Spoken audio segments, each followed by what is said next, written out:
Okay. Vacuum na. Karamihan. Nalabhan yung carpets. Medyo malinis na.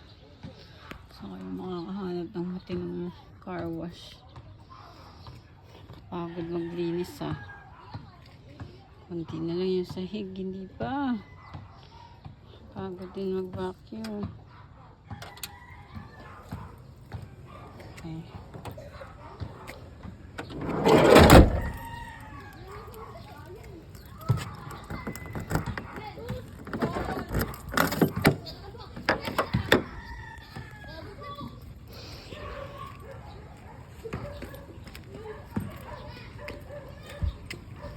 Kilos-kilos, labas-labas din pag may time.